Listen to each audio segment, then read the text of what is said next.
Kids, welcome to bright colours fun. तैयार हो जाओ दिलचस्प कहानियों, मजेदार गेम्स और बहुत सारी एडवेंचर के लिए। मजीद मजे के लिए लाइक और सब्सक्राइब करना मत भूलें।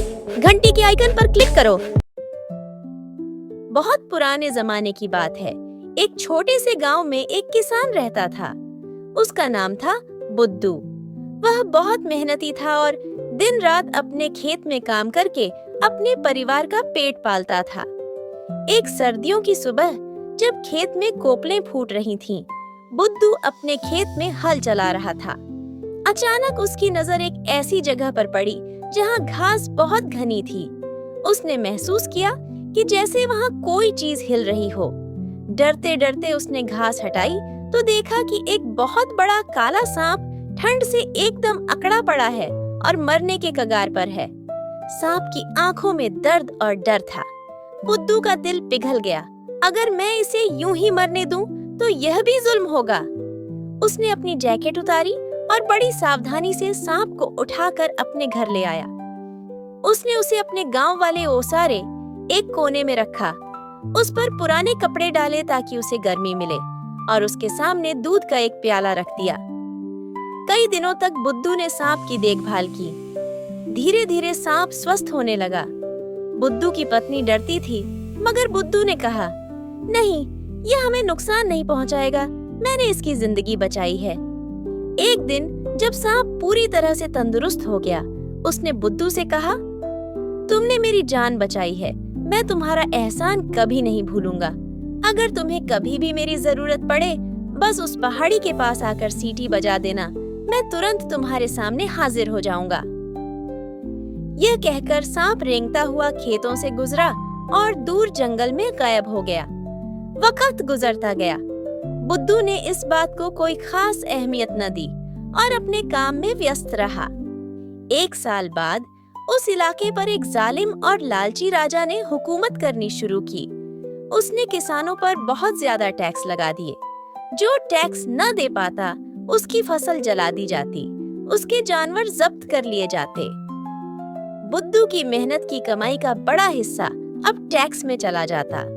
उसका परिवार भूखा मरने लगा। एक दिन राजा के सिपाहियों ने बुद्धू के इकलौते बैल, जो उसकी खेती की रीढ़ की हड्डी था, को भी टैक्स न देने के एवज में जबरदस्ती ले जाना चाहा। बुद्धू ने बहुत गुजारिश की, मगर सिपाहियों पर उसका कोई असर न हुआ। बेबस और मायूस हालत में बुद्धू को अचानक सांप की बात याद आई। उसने तुरंत उस पहाड़ी की तरफ दौड़ लगाई जहां सांप ने उसे मिलने के लिए कहा था। उसने एक सीटी बजाई।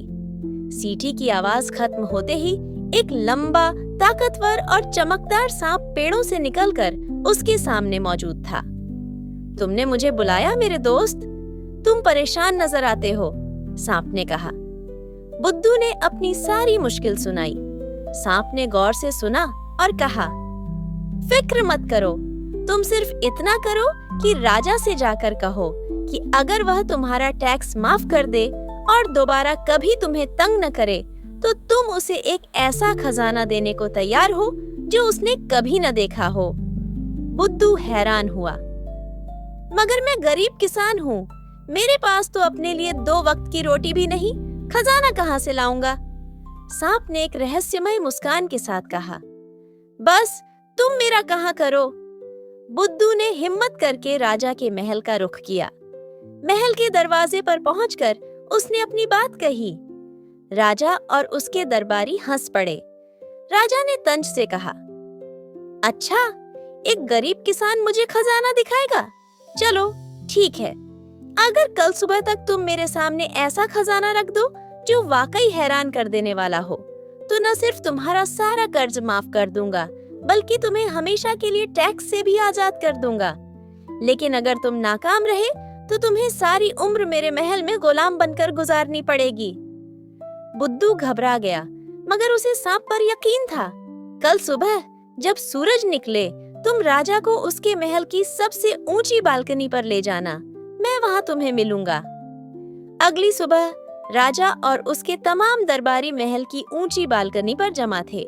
सब यह देखने के लिए बेताब थे कि यह किसान अपने झूठ का पर्दाफाश कैसे करता है। अचानक हवा में एक अजीब सी सीटी की आवाज गूंजी। अगले ही पल एक ऐसा मंजर सामने आया कि सबकी आंखें हैरत से फटी की फटी रह गईं। जमीन से अचानक सैकड़ों हजारों चमकदार कीमती पत्थर निकलकर हवा में तैरने लगे। ये हीरे, याकूत, जमुर्रद और नीलम थे, जो सूरज की रोशनी में चमक रहे थे, जैसे आसमान से तारे टूट पड़े हों। ये सब सांप का जादू था। राजा और उसके दरबारी इस नजारे को देखकर दंग रह गए। उन्होंने अपनी जिंदगी में ऐसा शानदार और हैरत अंगेज मंजर कभी नहीं देखा था। फिर वे तमाम कीमती पत्थर हवा में गायब हो गए। राजा हैरत और लालच से कांप रहा था। उसने बुद्धू से पूछा, "ये खजाना कहाँ गया? मुझे वह चाहिए।" बुद्धू ने बड़ी अजीजी से कहा, "महाराज, यह खजाना सिर्फ देखने के लिए था। यह किसी लालची के कब्जे में नहीं आ सकता। अब आपने वादा किया था।" राजा समझ गया। उसके लालच पर उसे खुद शर्मिंदगी महसूस होने लगी। उसने न सिर्फ बुद्धू का टैक्स माफ कर दिया, बल्कि उसे बड़ा इनाम भी दिया और तमाम गांव वालों के टैक्स कम कर दिए। बुद्धू खुशी खुशी घर लौटा। उसने पहाड़ी पर जाकर सांप का शुक्रिया अदा किया। सांप ने कहा, "एहसान कभी जाया नहीं जाता बुद्धू। तुमने एक जरूरत के वक्त मेरी मदद की थी, मैंने तुम्हारी की। यही इस दुनिया का कानून है।